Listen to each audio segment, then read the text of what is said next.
बिस्मिल्लाहिर्रहमानिर्रहीम। अस्सलाम वालेकुम। आपके लिए लेके आए हैं एक न्यू वीडियो जहां बहुत से बड़े बड़े नाम फ़लस्तीन और इसराइल के जंग के खिलाफ बात भी नहीं कर रहे। वहां जो है पाकिस्तानी एक्टर्स जो कि बाहर रहते हैं, अमेरिका वगैरह में, यहूदियों के मुल्क में रहते हैं, उन्होंने जो है बहुत से जो पैगाम जारी किए हैं, आज हम इस वीडियो में देखेंगे। और पाकिस्तानी एक्टर्स का कहना था कि जो मगरबी मीडिया है वो ये दिखा रहा है कि जो है जो हमास ने हमला किया है तो इसराइली शहीद हो रहे हैं। अगर ये बात है तो फ़लस्तीनी भी शहीद हो रहे हैं। और अगर फ़लस्तीन जो अगर इसराइल जो है सिर्फ हमास पर हमला करे, फ़लस्तीन पर हमला क्यों कर रहा है, उनके लोगों को शहीद क्यों कर रहा है, आइए हम इस वीडियो में देखते हैं। और जो पाकिस्तानी एक्टर्स ने उन्होंने पैसे भी डोनेट किए हैं और भी जो बड़े बड़े नाम हैं हम इस वीडियो में जानेंगे। तो आइए हम इस इंफॉर्मेटिव वीडियो को शुरू करते हैं। अगर आपने अभी तक हमारा चैनल सब्सक्राइब नहीं किया हुआ तो सब्सक्राइब कर ले ऐसी इंफॉर्मेटिव वीडियोस के लिए। तो चलिए शुरू करते हैं।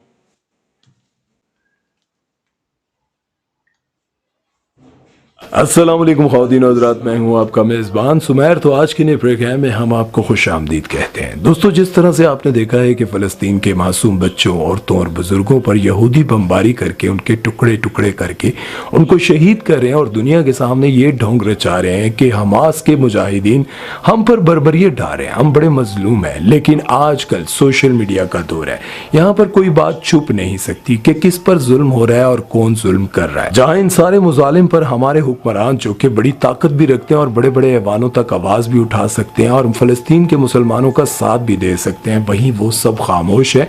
और वो फनकार जो कि कुछ नहीं कर सकते, बड़े कमजोर हैं और ज्यादातर रहते भी अमेरिका और कनाडा में, लेकिन उन्होंने ये फैसला किया है कि हम फलस्तीन का साथ देंगे और उनके हक में आवाज उठाएंगे, चाहे हमारा कैरियर ही क्यों ना तबाह हो जाए। और बहुत सारे ऐसे फनकार जिन्होंने अपनी मेहनत की कमाई में से करोड़ों रुपया फलस्तीन के मजलूम बहन भाइयों को डोनेट करने का फैसला किया है। तो आज की इस वीडियो में मैं आपको बहुत सारे ऐसे पाकिस्तानी फनकारों के बारे में बताने जा रहा हूं जिन्होंने अपने कैरियर की फिक्र और परवाह किए बगैर फलस्तीन के हक में आवाज उठाई और उन्होंने ये फैसला किया कि हम उनका साथ देंगे, चाहे हमारा कैरियर ही क्यों ना तबाह हो जाए। तो वीडियो शुरू करते हैं, लेकिन उससे पहले आप दोस्तों से गुजारिश है कि अगर अभी तक आपने हमारे चैनल को सब्सक्राइब नहीं किया तो भले मत करें, लेकिन इस वीडियो को ज्यादा से ज्यादा शेयर करें ताकि ताकतवर लोगों तक ये वीडियो पहुंचे और उनको ये शर्म आए कि हमें भी फलस्तीन के मजलूम मुसलमानों के हक में आवाज उठानी चाहिए जो कि हमारी मदद के तलबगार हैं। तो वीडियो शुरू करते हैं। दोस्तों, अपना हक जरूर अदा कीजिएगा। दोस्तों, कोक स्टूडियो के लिए बेशुमार सुपरहिट गाने गाने वाली मोमना मुस्तहसन से आप सब बाखूबी वाकिफ हैं। इन्होंने अपनी पूरी जिंदगी अमेरिका में गुजारी और अभी भी वहीं पर मुकीम है और कभी कभार जब पाकिस्तान में इनको कोई प्रोजेक्ट मिलता है तभी ये पाकिस्तान चक्कर लगाती हैं।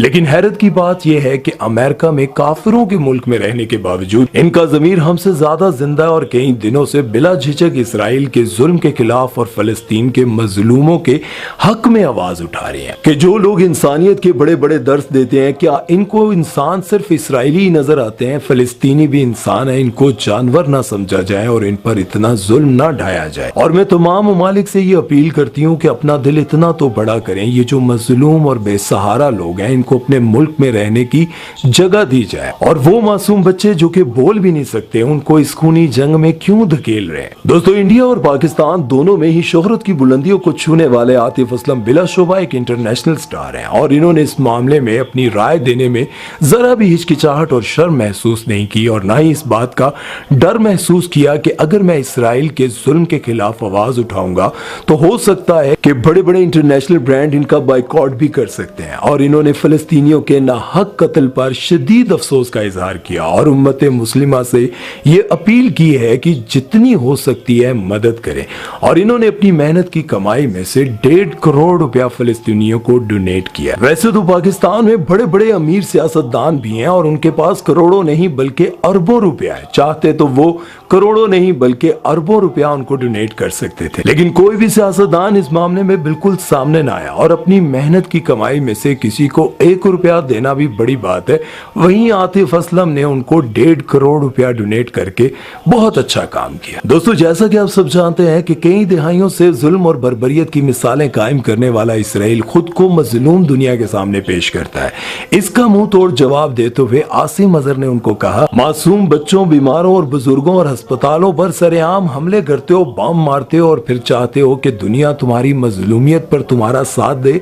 ऐसा नहीं हो सकता। आसिम अजहर ने शदीद गुस्से में इनको कहा कि मुझे तो अल्फाज नहीं मिल रहे कि मैं तुम्हारी मुनाफकत का जवाब भी तुम्हारी तरह तुम्हें दूं। दोस्तों, यमुना जैदी जो कि पाकिस्तान की मशहूर तरीन एक्ट्रेस हैं और अब तो उनके पास एक नहीं, दो नहीं, बल्कि 5 बेस्ट एक्ट्रेस के अवार्ड हैं और तेरे बिन के बाद तो वो ना सिर्फ पाकिस्तान में बल्कि इंडिया में भी बहुत मशहूर हो चुकी हैं। अब वो लड़की जिसने पिछले 12-13 साल मेहनत करके ये मकाम हासिल किया, तो वो कभी नहीं चाहेगी कि इंटरनेशनल ब्रांड उनसे नाराज हो जाएं, क्योंकि इंटरनेशनल ब्रांड्स ज्यादातर इसराइल की मानते हैं। लेकिन उन्होंने अपने कैरियर की परवाह किए बगैर उन्होंने कहा कि मैं हमेशा से फलस्तीन के मजलूम लोगों के साथ खड़ी थी और खड़ी रहूंगी, और उन्होंने सरेआम बैनर्स उठाकर सोशल मीडिया पर अपनी बहुत सारी पोस्ट भी लगाई। दोस्तों, उशना शाह जिन्होंने अपनी सारी जिंदगी कनाडा में गुजारी और हमेशा पाकिस्तानी उनके ड्रेस को और उनके मॉडर्निज्म को लेकर अक्सर उनको जलील करते रहते हैं, लेकिन उन्होंने एक ऐसा कारनामा किया जिसे सुनकर आप यकीनन ये सोचेंगे कि आपसे तो बहुत बड़ा काम उसने कर दिया। उशना शाह ने एक बहुत बड़ी रैली निकाली और अपने साथ बहुत सारे लोगों को इकट्ठा किया, जिसमें वो इसराइल के खिलाफ नारेबाजी भी करती रही और उनके खिलाफ आवाज भी उठाती रही और फलस्तीन के मजलूम लोगों का साथ देने का उन्होंने वादा भी किया। उन्होंने कहा, जहां तक हो सका, जब तक हो सका, मैं फलस्तीन के लोगों के साथ खड़ी हूं और खड़ी रहूंगी। दोस्तों, ज़ारा नूर अब्बास को तो आप सभी अच्छी तरह जानते हैं और ये बात भी जानते हैं कि जहां भी कहीं जुल्म होता है तो वो जुल्म के खिलाफ आवाज जरूर उठाती हैं।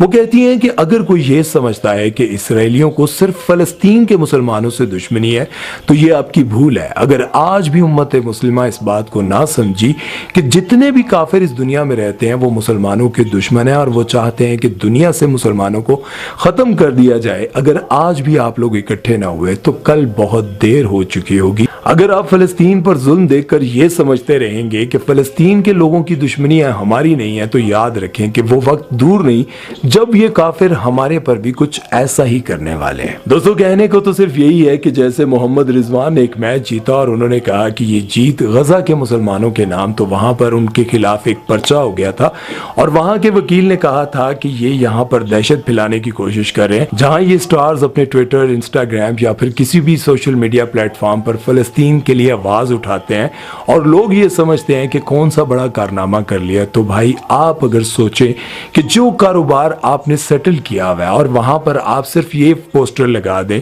और वो सारी चीजें बंद कर दें, ये जितने बड़े बड़े ताजर हैं अपनी दुकानों से, अपने स्टोर से, बड़े बड़े ब्रांड्स जो कि इसराइल के ब्रांड हैं, वो सारे उठाकर बाहर फेंक दे, तो क्या ये आपके लिए मुमकिन होगा? आप यही सोचते होंगे कि ये तो बहुत मुश्किल है, अगर हम कोक बंद कर दें, मैकडोनल्ड बंद कर दें और जितने बड़े बड़े ब्रांड्स हैं उन सबको बंद कर दें, तो हमारा कारोबार कैसे चलेगा, हम कैसे कमाएंगे? तो सोचें, ये जो बड़े बड़े स्टार्स हैं जो अपने ट्विटर से या फिर इंस्टाग्राम से करोड़ों रुपया कमाते हैं, इनको भी तो ये डर है कि अगर हम इसराइल के खिलाफ बात करेंगे या फिर बहुत सारे यूट्यूबर्स हैं इसराइल के खिलाफ हम आवाज उठाएंगे, तो हमारे अगर ये अकाउंट्स बंद हो गए तो हम कहां से खाएंगे? इनका रोजगार, इनकी दुकानें तो ये ट्विटर, इंस्टाग्राम और जितने सोशल मीडिया प्लेटफॉर्म्स हैं यही है।